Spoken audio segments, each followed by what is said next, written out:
श्रीमद् भागवतम चतुर्थ स्कंद अध्याय 20। महाराज पृथु के यज्ञ स्थल में भगवान विष्णु का प्राकट्य। मैत्रेय ने आगे कहा, हे विदुर, महाराज पृथु द्वारा 99 अश्वमेध यज्ञों के संपन्न किए जाने से भगवान विष्णु अत्यंत प्रसन्न हुए और वे यज्ञ स्थल में प्रकट हुए। उनके साथ राजा इंद्र भी था। तब भगवान विष्णु ने कहना प्रारंभ किया। भगवान विष्णु ने कहा, हे राजा पृथु, स्वर्ग के राजा इंद्र ने तुम्हारे 100वें यज्ञ में विघ्न डाला है। अब वह मेरे साथ तुमसे क्षमा मांगने के लिए आया है, अतः उसे क्षमा कर दो। हे राजन, जो व्यक्ति परम बुद्धिमान तथा दूसरों का शुभ चिंतक होता है, वह मनुष्यों में श्रेष्ठ समझा जाता है। सिद्ध पुरुष कभी दूसरों से बैर नहीं करता। जो अग्रगण्य बुद्धिमान हैं, वे यह भली भांति जानते हैं कि यह भौतिक शरीर आत्मा से भिन्न है। यदि तुम जैसे पुरुष जो पूर्व आचार्यों के आदेशों के अनुसार कार्य करने के कारण इतने उन्नत हैं, मेरी माया से मोहग्रस्त हो जाएं, तो तुम्हारी समस्त सिद्धि को समय का अपव्यय मात्र ही समझा जाएगा। जो लोग जीवन की देहात्मक बुद्धि की अवधारणा से भली भांति परिचित हैं, जो यह जानते हैं कि यह शरीर मोह से उत्पन्न अज्ञान, आकांक्षाओं तथा कर्मों से रचित है, वे इस शरीर के प्रति कभी भी आसक्त नहीं होते। जो देहात्मक बुद्धि के प्रति रंच मात्र भी आसक्त नहीं है, भला ऐसा अत्यंत बुद्धिमान पुरुष किस प्रकार घर, संतान, संपत्ति तथा ऐसी ही अन्य शारीरिक बातों में देहात्मक बुद्धि के द्वारा प्रभावित हो सकता है। आत्मा एक शुद्ध, अभौतिक तथा स्वयं तेजमय है। वह समस्त उत्तम गुणों का आधार एवं सर्वव्यापक है। वह किसी भौतिक आवरण से रहित और समस्त कार्यों का साक्षी है। वह अन्य जीवात्माओं से सर्वथा भिन्न तथा समस्त देहधारियों से परे है। ऐसा व्यक्ति जो परमात्मा तथा आत्मा के पूर्ण ज्ञान को प्राप्त होता है, भौतिक प्रकृति में रहते हुए भी उसके गुणों से प्रभावित नहीं होता, क्योंकि वह सदैव मेरी दिव्य प्रेमा भक्ति में स्थित रहता है। भगवान विष्णु ने आगे कहा, हे राजा पृथु, जब कोई अपना वृत्तिपरक कर्म करता हुआ किसी भौतिक लाभ के उद्देश्य के बिना मेरी सेवा में लगा रहता है, तो वह अपने अंतःकरण में उत्तरोत्तर संतुष्टि प्राप्त करता है। जब हृदय समस्त भौतिक कल्मशों से शुद्ध हो जाता है, तो भक्त का मन विशुद्ध तथा पारदर्शी हो जाता है और वह वस्तुओं को समान रूप में देख सकता है। जीवन की इस अवस्था में शांति मिलती है और मनुष्य मेरे समान पद के सच्चिदानंद विग्रह रूप में स्थित हो जाता है। जो कोई भी यह जानता है कि 5 तत्वों, कर्मेंद्रियों, ज्ञानेंद्रियों तथा मन से निर्मित यह शरीर केवल स्थिर आत्मा द्वारा संचालित होता है, वह भौतिक बंधन से मुक्त होने योग्य है। भगवान विष्णु ने राजा पृथु से कहा, हे राजन, तीनों गुणों की अन्योन्य क्रिया से ही यह भौतिक जगत निरंतर परिवर्तनशील है। यह शरीर 5 तत्वों, इंद्रियों के नियामक देवताओं तथा आत्मा द्वारा विशुद्ध किए जाने वाले मन से मिलकर बना है।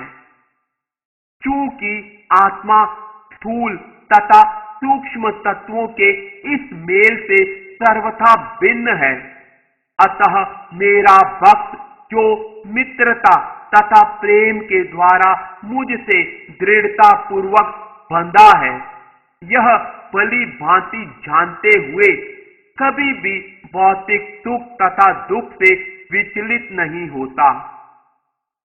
हे वीर राजा, स्वयं संभाव रखते हुए अपने से उत्तम, मध्यम तथा निम्न स्तर के लोगों पर समानता का व्यवहार करो।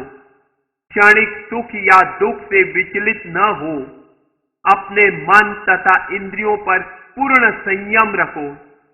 मेरी व्यवस्था से तुम जिस किसी भी परिस्थिति में रखे जाओ, उस दिव्य स्थिति में रहकर राजा का कर्तव्य निभाओ। किंतु तुम्हारा एकमात्र कर्तव्य अपने राज्य के नागरिकों को संरक्षण प्रदान करना है।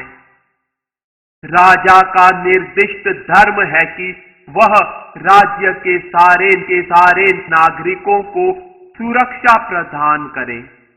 ऐसा करने से राजा को अगले जन्म में प्रजा के पुण्यों का 6वां भाग प्राप्त होता है।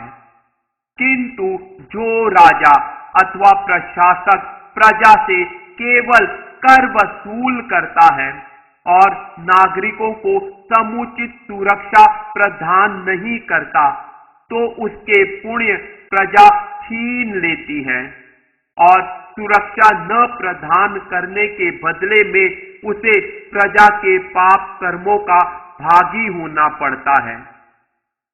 भगवान विष्णु ने आगे कहा, हे राजा पृथु, यदि तुम विद्वान ब्राह्मणों से शिष्य परंपरा द्वारा प्राप्त आदेशों के अनुसार प्रजा का संरक्षण करते रहोगे और यदि तुम उनके द्वारा निर्दिष्ट धार्मिक नियमों का अनुसरण मनोरथों से अनासक्त रहकर करते रहोगे, तो तुम्हारी सारी प्रजा सुखी रहेगी और तुमसे स्नेह रखेगी और तब तुम्हें शीघ्र ही सनकादि, सनक, सनातन, सनंदन, सनक कुमार, चारों कुमारों जैसे मुक्त पुरुषों के दर्शन हो सकेंगे।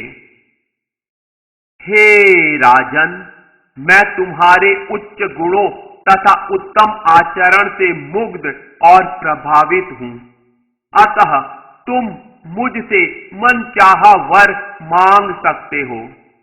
जो उत्तम गुणों तथा शील से युक्त नहीं है, वह मात्र यज्ञ, कठिन तपस्या अथवा योग के द्वारा मेरी कृपा प्राप्त नहीं कर सकता। किंतु जो समस्त परिस्थितियों में संभाव बनाए रखता है, मैं उसके अंतःकरण में सदैव संतुलित रहता हूं। महान संत मैत्रेय ने आगे कहा, हे विदुर, इस प्रकार समस्त विश्व को जीतने वाले महाराज पृथु ने भगवान के आदेशों को शिरोधार्य किया। राजा इंद्र जो सामने खड़ा था, अपने कार्यों से अत्यंत लज्जित हुआ और राजा पृथु के चरण कमलों का स्पर्श पाने के लिए उनके समक्ष गिर पड़ा। किंतु पृथु महाराज ने अत्यंत हर्षातिरेक में उसे तुरंत हृदय से लगा लिया और यज्ञ के अश्व को चुराने के कारण उत्पन्न समस्त ईर्ष्या त्याग दी। राजा पृथु ने अपने ऊपर कृपालु भगवान के चरण कमलों की प्रभूत पूजा की। इस प्रकार भगवान के चरण कमलों की आराधना करते हुए भक्ति में महाराज पृथु का आनंद क्रमशः बढ़ता गया। भगवान प्रस्थान करने ही वाले थे, किंतु वे राजा पृथु के व्यवहार के प्रति इतने वत्सल हो चले थे कि वे गए नहीं। अपने कमल नेत्रों से महाराज पृथु के आचरण को देखकर वे रुक गए, क्योंकि वे सदा ही अपने भक्तों के हितैषी हैं। नेत्रों में अश्रु भर आने तथा वाणी रुद्ध हो जाने आदि से राजा महाराज पृथु न तो ठीक से भगवान को देख सके और न भगवान को संबोधित करके कुछ बोल सके। उन्होंने केवल अपने हृदय के भीतर भगवान का आलिंगन किया और हाथ जोड़े हुए उसी तरह खड़े रहे। भगवान अपने चरण कमलों से पृथ्वी को स्पर्श करते हुए खड़े थे और उनके हाथ का अगला भाग सर्पों के शत्रु गरुड़ के उन्नत कंधे पर था। महाराज पृथु नेत्रों से अश्रु पोंछते हुए भगवान को देखने का प्रयास कर रहे थे, किंतु ऐसा प्रतीत हो रहा था मानो राजा उन्हें देखकर अघा नहीं रहा था। इस प्रकार राजा ने निम्नलिखित स्तुतियां अर्पित की। हे प्रभु, आप वर देने वाले देवों में सर्वश्रेष्ठ हैं, अतः कोई भी बुद्धिमान व्यक्ति आपसे ऐसे वर क्यों मांगेगा जो प्रकृति के गुणों से मोहग्रस्त जीवात्माओं के निमित्त हैं। ऐसे वरदान तो नरक में वास करने वाली जीवात्माओं को भी अपने जीवन काल में स्वतः प्राप्त होते रहते हैं। हे भगवान, आप निश्चित ही अपने साथ तादात्म्य प्रदान कर सकते हैं, किंतु मैं ऐसा वर नहीं चाहता। हे भगवान, मैं आपसे तादात्म्य के वर की इच्छा नहीं करता, क्योंकि इसमें आपके चरण कमलों का अमृत रस नहीं है। मैं तो 10 लाख कान प्राप्त करने का वर मांगता हूं, जिससे मैं आपके शुद्ध भक्तों के मुखार विंदों से आपके चरण कमलों की महिमा का गान सुन सकूं। हे भगवान, महान पुरुष आपका महिमा गान उत्तम श्लोकों द्वारा करते हैं। आपके चरण कमलों की प्रशंसा केसर कणों के समान है। जब महापुरुषों के मुखों से निकली दिव्य वाणी आपके चरण कमलों की केसर धूलि की सुगंध का वहन करती है, तो विस्मृत जीवात्मा आपसे अपने संबंध को स्मरण करता है। इस प्रकार भक्तगण क्रमशः जीवन के वास्तविक मूल्य को समझ पाते हैं। अतः हे भगवान, मैं आपके शुद्ध भक्त के मुख से आपके विषय में सुनने का अवसर प्राप्त करने के अतिरिक्त किसी अन्य वर की कामना नहीं करता। हे अत्यंत कीर्तिमय भगवान, यदि कोई शुद्ध भक्तों की संगति में रहकर आपके कार्यकलापों की कीर्ति का एक बार भी श्रवण करता है, तो जब तक कि वह पशु तुल्य न हो, वह भक्तों की संगति नहीं छोड़ता। क्योंकि कोई भी बुद्धिमान पुरुष ऐसा करने की लापरवाही नहीं करेगा।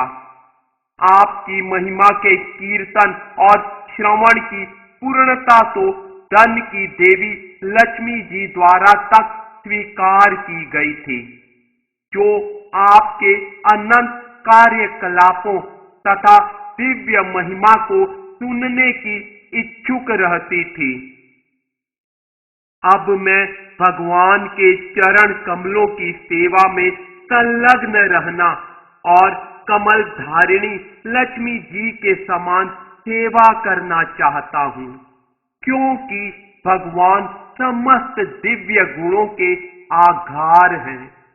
मुझे भय है कि लक्ष्मी जी तथा मेरे बीच झगड़ा छिड़ जाएगा, क्योंकि हम दोनों एक ही सेवा में एकाग्र भाव से लगे होंगे। हे जगदीश्वर, लक्ष्मी जी विश्व की माता है, तो भी मैं सोचता हूँ कि उनकी सेवा में हस्तक्षेप करने तथा उसी पद पर जिसके प्रति वे इतनी आसक्त हैं, कार्य करने से वे मुझसे क्रुद्ध हो सकती हैं। फिर भी मुझे आशा है कि इस ब्रह्म के होते हुए भी आप मेरा पक्ष लेंगे, क्योंकि आप दीन वत्सल हैं और भक्त की तुच्छ सेवाओं को भी बहुत करके मानते हैं। अतः यदि वे रुष्ट भी हो जाएं, तो आपको कोई हानि नहीं होगी, क्योंकि आप आत्मनिर्भर हैं। अतः उनके बिना भी आपका काम चल सकता है। बड़े बड़े साधु पुरुष जो सदा ही मुक्त रहते हैं, आपकी भक्ति करते हैं, क्योंकि भक्ति के द्वारा ही इस संसार के मोहों से छुटकारा पाया जा सकता है। हे भगवान, मुक्त जीवों द्वारा आपके चरण कमलों की शरण ग्रहण करने का एकमात्र कारण यही हो सकता है कि ऐसे जीव आपके चरण कमलों का निरंतर ध्यान धरते हैं। हे भगवान, आपने अपने विशुद्ध भक्त से जो कुछ कहा है, वह निश्चय ही अत्यंत मोह में डालने वाला है। आपने वेदों में जो लालच दिए हैं, वे शुद्ध भक्तों के लिए उपयुक्त नहीं हैं। सामान्य लोग वेदों की अमृत वाणी से बंध कर कर्म फल से मोहित होकर पुनः पुनः सकाम कर्मों में लगे रहते हैं। हे भगवान, आपकी माया के कारण इस भौतिक जगत के सभी प्राणी अपनी वास्तविक स्वाभाविक स्थिति भूल गए हैं और वे अज्ञानवश समाज, मित्रता तथा प्रेम के रूप में निरंतर भौतिक सुख की कामना करते हैं।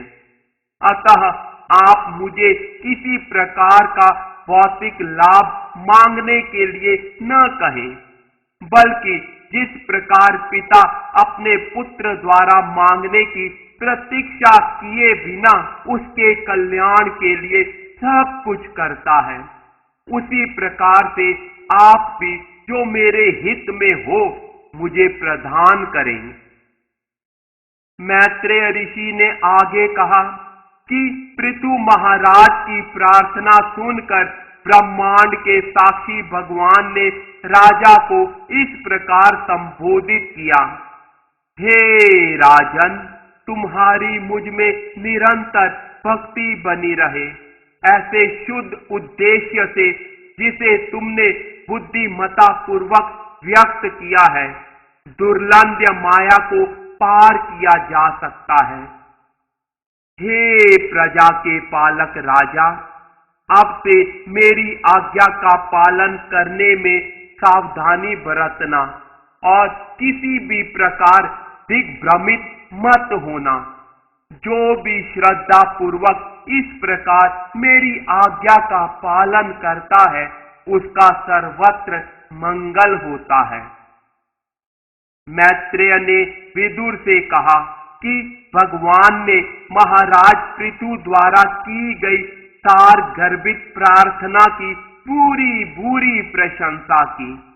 इस प्रकार राजा द्वारा समुचित रूप से पूजित होकर भगवान ने उन्हें आशीर्वाद दिया और प्रस्थान का निश्चय किया।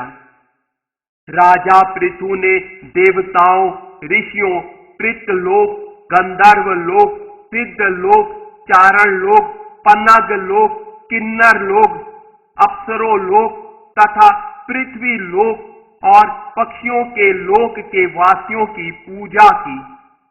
उन्होंने यज्ञ स्थल पर उपस्थित अन्य अनेक जीवों की पूजा की। उन्होंने इन सब की तथा भगवान के पार्षदों की मधुर वचन तथा यथासंभव धन के द्वारा हाथ जोड़कर पूजा की। इस उत्सव के बाद भगवान विष्णु के पद चिन्हों का अनुसरण करते हुए वे सभी अपने अपने लोकों को चले गए। राजा तथा वहां पर उपस्थित पुरोहितों के मनों को मोहित करने के बाद अच्युत भगवान परव्योम में अपने धाम वापस चले गए। तत्पश्चात राजा पृथु ने समस्त देवों के परम स्वामी भगवान को सादर नमस्कार किया। यद्यपि वे भौतिक दृष्टि से देखे जाने की वस्तु नहीं है, फिर भी भगवान ने महाराज पृथु के नेत्रों के समक्ष अपने को प्रकट किया। भगवान को नमस्कार करके राजा अपने घर चले आए। इस प्रकार श्रीमद् भागवत के चतुर्थ स्कंद के अंतर्गत महाराज पृथु के यज्ञ स्थल में भगवान विष्णु का प्राकट्य नामक 20वें अध्याय के भक्ति वेदांत तात्पर्य पूर्ण हुए।